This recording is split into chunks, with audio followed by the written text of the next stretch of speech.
जो भी आंदोलन हुए 2009 की आंदोलन, इससे बड़ी आंदोलन थी और उस आंदोलन में भी मैं किसी तरह से पार्टिसिपेट था। मेरा भी हार्ट ब्रेक हो गया। तब तक लगता था कि कुछ होगा, कुछ नई चीज़ें होगी, क्रांति हो रही है, तो कुछ चेंजेज होंगे, तो वो कुछ दिखा नहीं। रेवोल्यूशन की शुरुआत हमने बहुत देखी नेपाल में, मगर कोई भी नया शुरुआत कहीं पे भी नहीं आ पा रही है। और यही तो क्रांतियों की सबसे बड़ी त्रासदी है कि ऊपर से देखो तो यही लगता है कि क्रांति में कुछ तो दम था, थोड़ी तो सफलता मिली। कहाँ मिली, क्या हुआ? वहाँ पर सोशल मीडिया बैन के बाद ये देखा जा रहा है कि युवाओं में बहुत आक्रोश है और उस आक्रोश के वजह से वहाँ पर पार्लियामेंट में आग लगा दी गई है। जो प्राइम मिनिस्टर की वाइफ हैं उनको जिंदा जला दिया गया।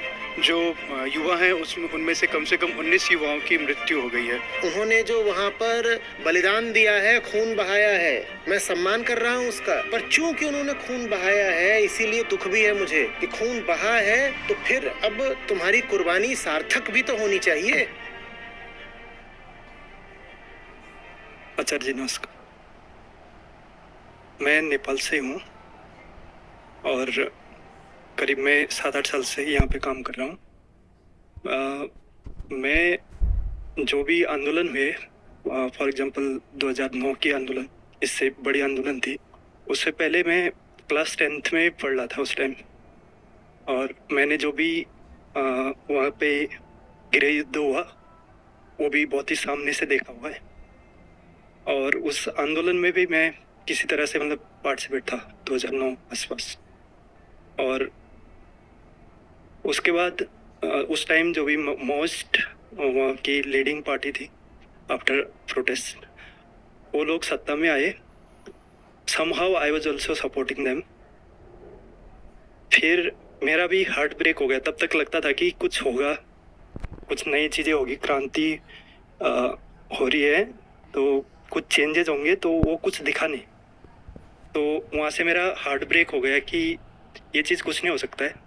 अपना कैरियर देखो और कहीं निकल जाओ और अपना कैरियर देखो। उसी तरह से मैं अभी इधर ही हूँ। अभी जो आंदोलन है इसको जेन जी आंदोलन बोला जा रहा है। इसमें दो चीज़ें दिख रही है। एक तो सप्रेशन दिख रहा है, भ्रष्टाचार, एजुकेशन नहीं है, सारे लोग बाहर हैं, जाना पड़ता है। जो भी युवा वर्ग है इधर गल्फ कंट्रीज जाते हैं वो लोग, वहाँ पे कोई स्किल वर्क होता नहीं है या उनको इंडिया में आना पड़ता है। वहाँ पे हर तरह से दबाव हुआ है। और जो भी मिनिस्टर्स वगैरह थे, वो लोग, उनके बच्चे बहुत ही अच्छे पोजीशन में हैं। विद्रोह की शुरुआत कहीं ना कहीं सोशल मीडिया से भी हो रही थी। टिकटॉक या इंस्टाग्राम में टैग करो उनको, और वहाँ पे अब क्या होगा, बहुत ही ज़्यादा अस्थिरता है।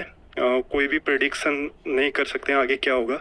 कुछ युवा नेताएं हैं, उनको बोला जा रहा है कि तुम आओ और बचाओ हमें। इससे पहले भी एक एंटी मोनार्की ऐसे रिवोल्यूशन करने की कोशिश की गई। तो मेरा क्वेश्चन ये है कि ये शुरुआत, रेवोल्यूशन की शुरुआत हमने बहुत देखी नेपाल में, बहुत सारी हुई, मगर कोई भी एक नया शुरुआत कहीं पे भी नहीं आ पा रही है। उसमें युवा वर्ग को कैसे आगे क्या करना चाहिए, वो एंड ऑफ हमें यही होता है कि हम बाहर चले जाइए या कहीं चले जाइए और खुद का देख ले, फिर हम जाकर कुछ करें।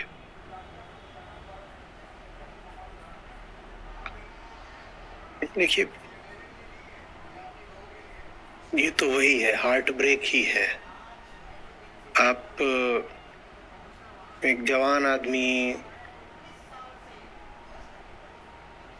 की सारी उम्मीदें और सपने लेकर के सड़क पर उतरते हो। आप दिल से चाहते हो कि बदलाव हो, देश बेहतर बने, खुशहाली आए, लोग पढ़ें लिखें, संपन्नता भी आए, जो भी सब अच्छी चीजें होती हैं आए। आप ये सब चाहते हो, फिर आप एक दिन देखते हो कि आसमान गूंज रहा है क्रांति के नारों से।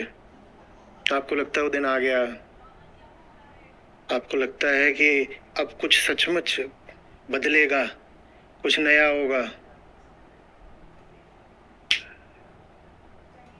आपकी उम्मीदें उस दिन पूरी तरह से ढह जाती हैं जिस दिन कोई आपको याद दिलाता है कि किसी ने कहा था the more things change the more they remain the same. अब आप क्या करोगे? जब तक हालात खराब थे तब तक आपको एक आशा थी कि किसी दिन क्रांति होगी और उस दिन कुछ अच्छा हो जाएगा। अब तो क्रांति भी हो गई, आप किसके भरोसे जियोगे? फिर तो यही बचता है कि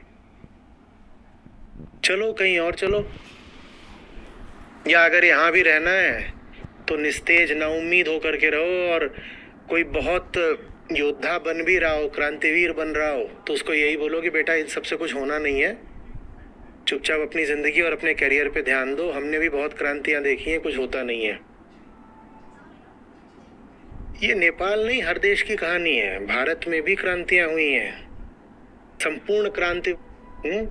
जयप्रकाश नारायण को याद कर लीजिए, और ये आज़ादी के बाद की बात है, अभी 75। और आज़ादी के पहले तो अनगिनत क्रांतियां, छोटे छोटे स्तर पर, कुछ बहुत बड़ी वाली भी। 1931 1942 आप कहोगे बड़ी वाली हैं, 1921, और बीच बीच में न जाने कितनी छोटी छोटी छोटी। कुछ उनसे आते हैं बदलाव। आप दुनिया भर में अगर देखेंगे आपको रेवोल्यूशन पे रेवोल्यूशन दिखाई देंगे, English, French, Spanish, German, American. कुछ तो बदलाव आते ही हैं। गृह युद्ध आपने कहा, अमेरिकी गृह युद्ध हुआ तो उससे कुछ तो बदलाव आया ही, लेकिन कितना कितना? उतने से अगर एक आदमी राजी हो जाए, खासकर एक जवान आदमी राजी हो जाए, तो फिर बात ही क्या है। उतने से नहीं आपका पेट भरेगा। सचमुच जितना बदलाव आप चाह रहे हो उसका शतांश भी नहीं ला पाती एक सफल क्रांति भी। अभी अरब स्प्रिंग हुई थी, वो अरब देशों में थी, कितना बदलाव आ गया।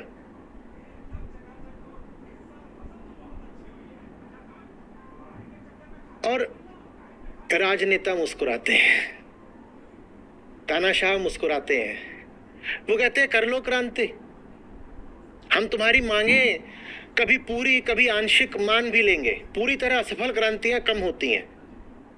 सब क्रांतियों में कुछ मांगे तो मान ही ली जाती हैं, प्रत्यक्ष परोक्ष रूप से तो। और यही तो क्रांतियों की सबसे बड़ी त्रासदी है कि ऊपर ऊपर से देखो तो यही लगता है कि क्रांति में कुछ तो दम था, थोड़ी तो सफलता मिली। कहां मिली? क्या हुआ? क्यों नहीं मिलती? क्योंकि आप बाहरी परिवर्तन पर आशा टिकाए बैठे थे, इसलिए नहीं मिलती है। आपने सोच रखा था कि आपकी बुरी हालत की जिम्मेदार ये व्यवस्था है, और ये सोचना बड़ा लुभावना लगता है कि मैं तो बढ़िया आदमी हूं, आज मैं दुर्दशा में हूं तो इस सड़ी हुई व्यवस्था के कारण। बदल देंगे, ढहा देंगे, गिरा देंगे। आजकल चलता है ना क्या, सिस्टम फाड़ देंगे। बड़ा अच्छा लगता है, उसमें एक अहंकार है। क्या? मैं तो ठीक हूं, मैं ठीक हूं, सिस्टम खराब है। अगर आप ठीक हो तो सिस्टम इतना खराब कैसे हो सकता था? क्या सिर्फ दोष दूसरों का है? क्या सिर्फ दोष जो कुर्सी पर बैठे हैं उनका है? बहुत सारी क्रांतियां तो लोकतंत्रों में हो रही हैं, डेमोक्रेसीज में हो रही हैं। जिनके खिलाफ क्रांति करने की नौबत आ रही, उन्हें चुना किसने था?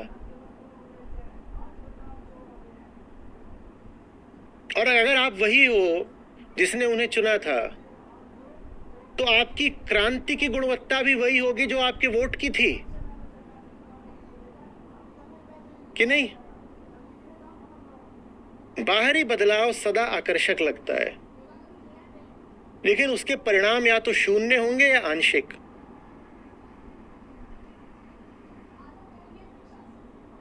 क्रांति शुरू सदा यहां होनी चाहिए, सदा यहां होनी चाहिए। और जितने भी सत्तासीन लोग हैं वो यहां क्रांति शुरू नहीं होने देंगे, शिक्षा व्यवस्था से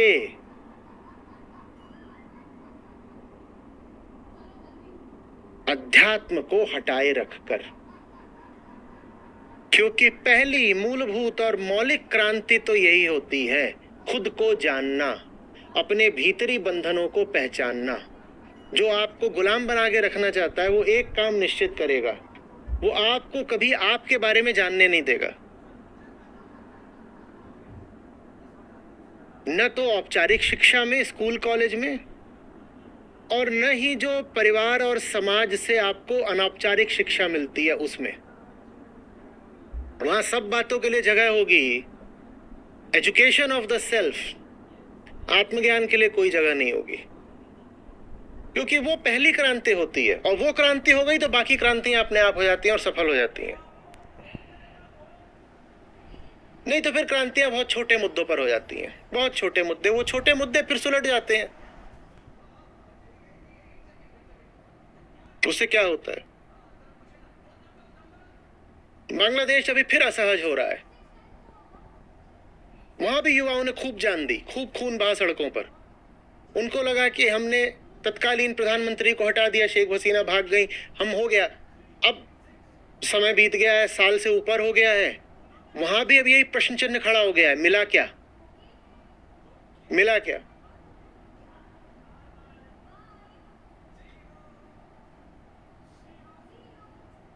जहां पर क्रांतियां दबा दी जाती हैं, चीन ने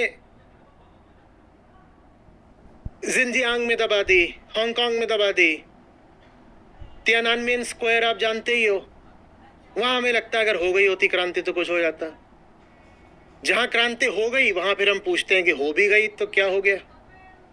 क्योंकि ये क्रांतियां, चाहे वो सफल हो कि असफल हो, सब बाहरी हैं। इतनी बड़ी क्रांति थी रूसी क्रांति, वहां फिर तानाशाह है, जार कहीं चला गया, जार कहीं चला गया,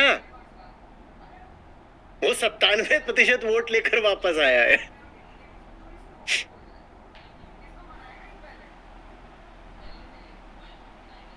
और जो दुनिया की सबसे अपने आप को सशक्त डेमोक्रेसी कहते हैं, देखो वहां पर कौन है। जब भीतर बंधन ही बंधन हो, तब बाहर आपको आजादी मिल भी जाए तो आप ऐसे लोगों को चुनोगे।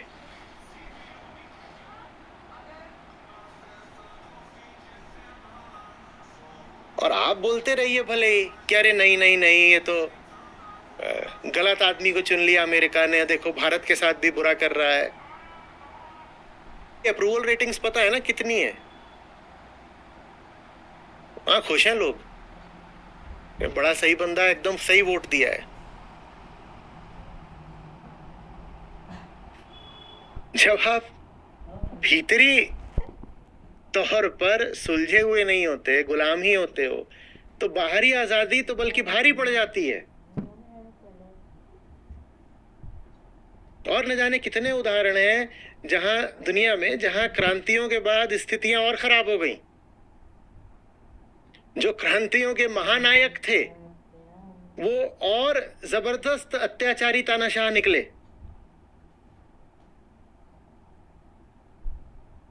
आप द्वितीय विश्व युद्ध के बारे में पढ़िएगा, वहां पे कई तानाशाहों का नाम आता है, जर्मनी की ओर से, इटली की ओर से, इधर तो रूस में भी बैठे थे, उधर जापान में भी। उनको आप कोई लोकतांत्रिक तो नहीं मानोगे, आप पढ़िए, आप हैरान रह जाएंगे। सबको जनता का समर्थन प्राप्त था भाई। जब भीतरी आजादी नहीं होती तो बाहर भी आजादी का दुरुपयोग ही होता है। लेकिन हमें ये बात स्वीकारना अच्छा नहीं लगता, खासकर जवानी में तो बिल्कुल नहीं लगता। वही लगता है बस सिस्टम फाड़ दो, रेल जला दो, ट्रेन जला दो, बस जला दो, चक्का जाम कर दो। मैं इस जज्बे दाद देता हूं। चलो अच्छा है, किसी में ये दम तो है कि सड़क पर निकल रहा है, कुछ कर रहा है, सामने आ रहा है, बहुत अच्छी बात है। लेकिन मुझे ये भी पता है कि ये सब असफल जाना है।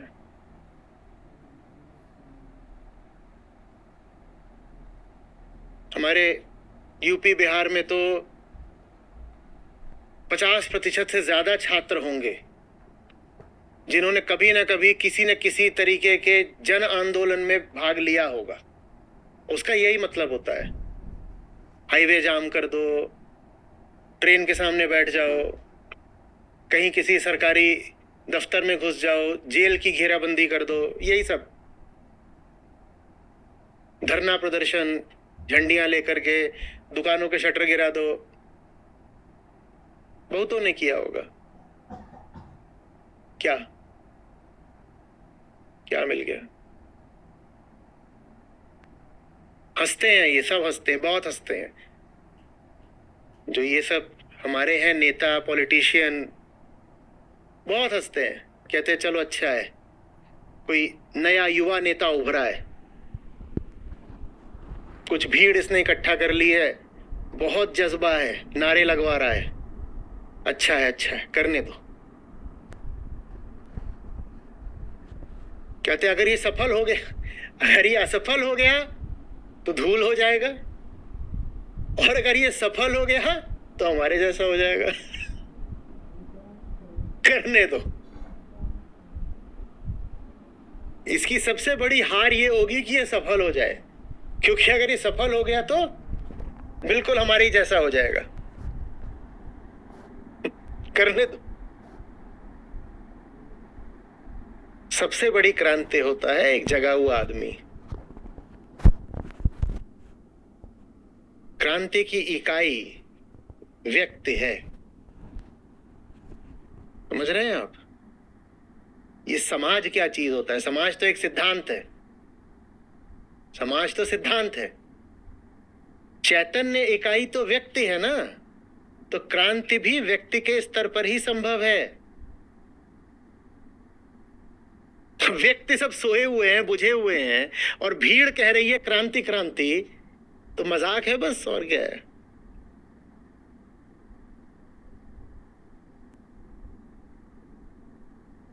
मशाल की आग बाद में चाहिए, पहले इधर चाहिए।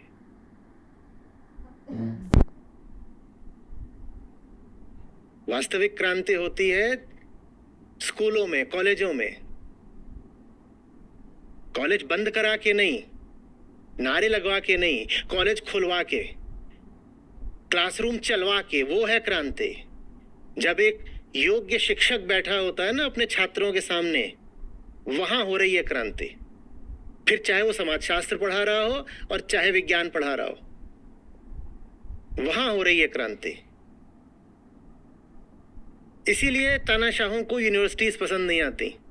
देखिए अमेरिका में हार्वर्ड का क्या चल रहा है अभी।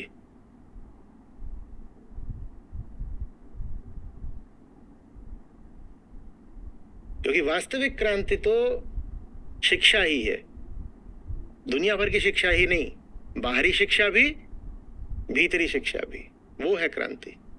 पर वो लगती नहीं है क्रांति जैसी। वहां तो लगेगा कि यहाँ तो सब बड़े अनुशासन से, व्यवस्था से बैठे हैं और शांत और मौन होकर सुन रहे हैं, तो ये क्रांति थोड़ी है। वही असली क्रांति है।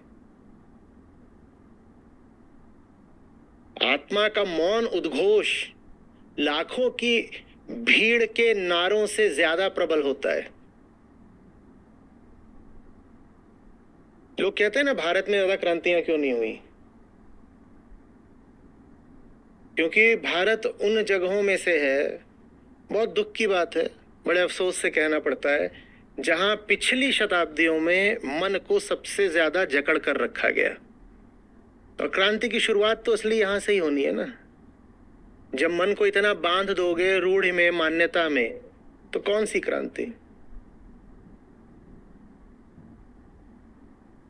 उसके बाद अगर कुछ तरीके के आंदोलन होंगे भी तो छोटे छोटे उद्देश्यों के लिए हो जाएंगे, बहुत संकीर्ण उद्देश्यों के लिए आंदोलन हो जाएंगे, उनसे कुछ होना हवाना नहीं।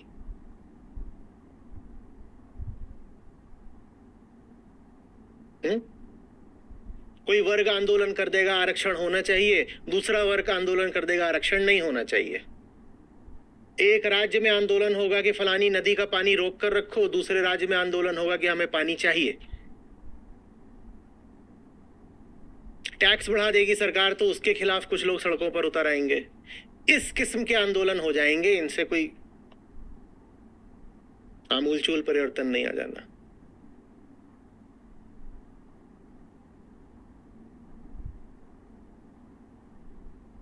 बताइए। प्रणाम आचार्य जी। वहाँ पर सोशल मीडिया बैन के बाद ये देखा जा रहा है कि युवाओं में बहुत आक्रोश है और उस आक्रोश के वजह से वहाँ पर पार्लियामेंट में आग लगा दी गई है। जो प्राइम मिनिस्टर की वाइफ हैं उनको जिंदा जला दिया गया और इसी आक्रोश वाले प्रोटेस्ट में जो युवा हैं उसमें उनमें से कम 19 युवाओं की मृत्यु हो गई है। सुबह भी आंख पूरी तरह खुली नहीं होती है। आप सूरज की रोशनी नहीं देखते हो, आप स्क्रीन की रोशनी देखते हो। ठीक कह रहा हूं? किस किस की आंख खुलती है स्क्रीन की रोशनी देखकर?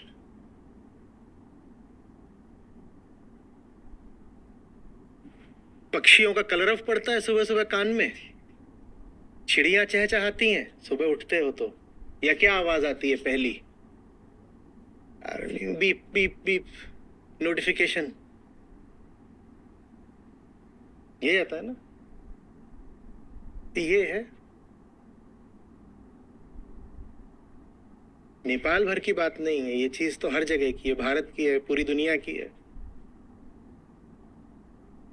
मैं क्रांतियों का बड़ा पक्षधर हूं। मैं तो चाहता हूं कि जबरदस्त क्रांति हो और इसके लिए मैं युवाओं का मुंह तकता हूं कि हो क्रांति। जवान लोग थे,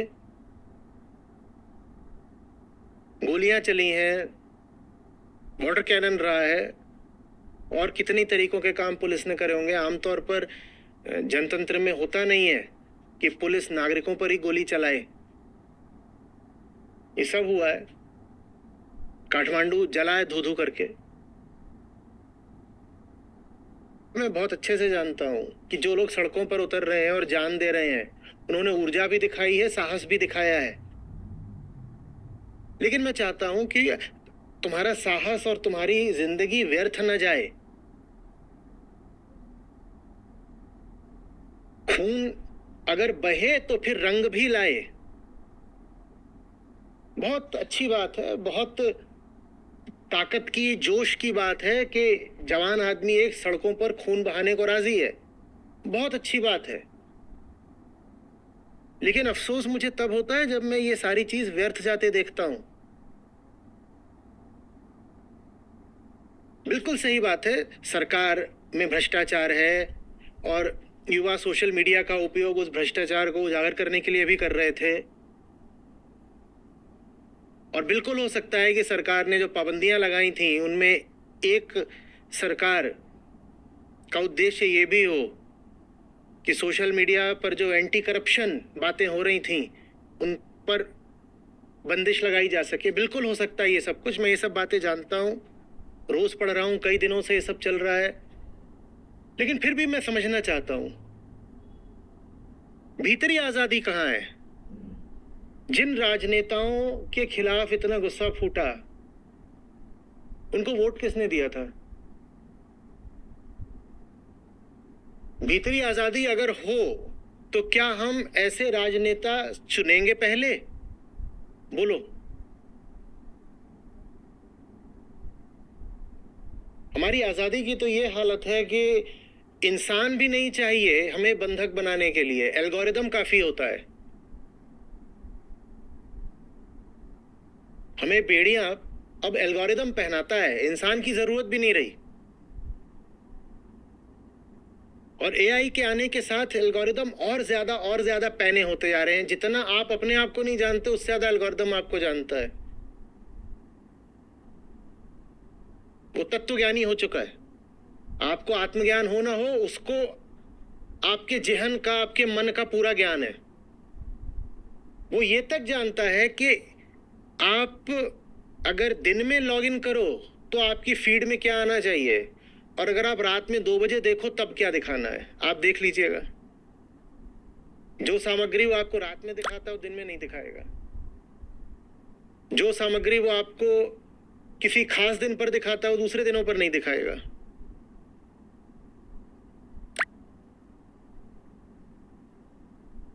बिल्कुल आजादी होनी चाहिए और आजादी के लिए क्रांति होनी चाहिए, विद्रोह होना चाहिए, युवाओं को सड़कों पर बेशक उतरना चाहिए, पर अधूरी क्रांतियां कुचल दी जाती हैं। और खतरा ये रहता है कि कई अधूरी क्रांतियां सफल मान ली जाती हैं। उन्होंने जो वहां पर बलिदान दिया है, खून बहाया है, मैं सम्मान कर रहा हूं उसका, पर चूंकि उन्होंने खून बहाया है इसीलिए दुख भी है मुझे कि खून बहा है, तो फिर अब तुम्हारी कुर्बानी सार्थक भी तो होनी चाहिए। बिल्कुल हो, जबरदस्त क्रांतियां हो, जैसी हुई है वैसी हो, उससे और ज्यादा सघन हो, तेज हो, प्रज्वलित हो, मैं कहूं हर देश में हो, बिल्कुल होनी चाहिए। लेकिन और ठोस आधार पर और ऊंचे लक्ष्यों के लिए। कहां है युवा जो पृथ्वी की ही आसन्न अकाल मृत्यु को रोकने के लिए विद्रोह करने को तैयार हो? बताओ, बोलो। अमेरिका में इस समय क्लाइमेट के खिलाफ दुनिया का सबसे बड़ा अपराध चल रहा है। ऑयल, गैस, इनके खनन के, इनके रिफाइनमेंट के और फिर इनके निर्यात के लाइसेंसेस को फास्ट ट्रैक किया जा रहा है। माने तेज गति से फॉसिल फ्यूल निकाला भी जाएगा, प्रोसेस भी किया जाएगा, एक्सपोर्ट भी किया जाएगा, और ये सब सूचना पब्लिक डोमेन में ना पहुंचे, इसके लिए जितने भी इंफॉर्मेशन डिसेमिनेटिंग प्रोग्राम थे, किसी को डिफंड किया जा रहा है और किसी को बैन किया जा रहा है। कर रहे हैं क्या युवा कोई क्रांति? कर रहे हैं? कोई क्रांति नहीं दिखाई दे रही। क्रांतियां चाहिए, पर सही मुद्दों के लिए चाहिए, गहरे मुद्दों के लिए चाहिए।